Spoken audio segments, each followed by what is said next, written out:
With our steam, we're not going to have it rise indefinitely. In fact, we're going to cap it off before the actual attachment into the main body of the vehicle or of the mech. So I'm going to combine a set particle age limit and a delete particle at age limit. So I'll look under my deleting particles compound because I'm very close to there.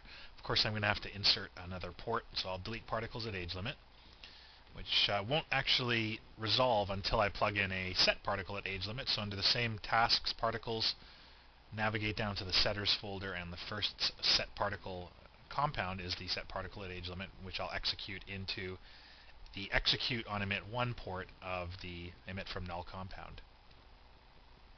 I'm going to probably need more time on the graph or along my timeline, so I'll set a start and end frame of 1 and 500. And if I double click on the particle at age limit, I can set my age to something a little lower, let's say 2, and see what we end up with. So actually that's not too bad. If I move this into a textured decal view, we do get the steam rising up and dying off at about torso height. I'll take that age limit down a little bit more, but we also have to consider that steam isn't going to move this fast. So if I work to, let me just put this on loop and hit play. If I work to actually lower the speed first, so get an idea of how fast I want them to move within my range, I'll take this down to, say, just a very low number. With steam, we want it to just emit very slowly. I'll make sure I'm emitting in real time as well, so I'll switch the playback menu to real-time playback, so I really get a sense of how this is going to play out. And you can see how little the particles emit because their age limit is too low. So if I pin open the point cloud page, the emit from null, and I increase the age,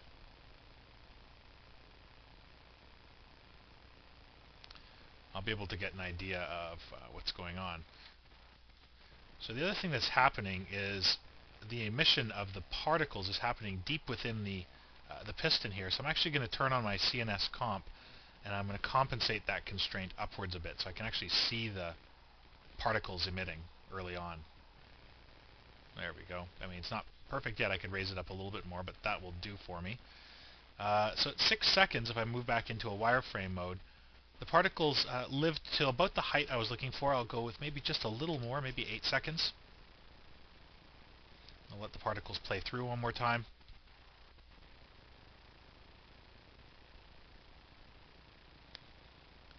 And that looks pretty good there. So that's about the height I want my steam to rise to. So now I'm going to vary around that by adding in a randomized particle age limit, or just a randomized particle value or randomized value compound. So if I look up my randomized compounds, I'll randomize the age limit by a range so that they can die off in a more interesting way. And if my lifetime is 8 seconds, then I'm going to have that variance between about 6 and 8. I also want to make sure that on the emit from null compound that the particles aren't spreading out too much. So for this I'm going to take the end angle, so I'll take the start and end angles. I'm going to raise the start angles so that the particles are pretty wide to begin. We'll say between about 12 and 20 degrees, so I don't have quite a spread to my particles here. They're a little bit narrower.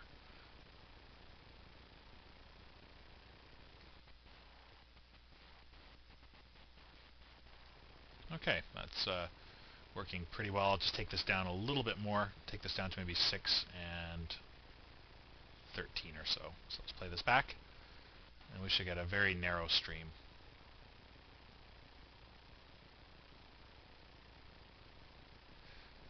Okay, so let's move on. We've got our speed and our age under control.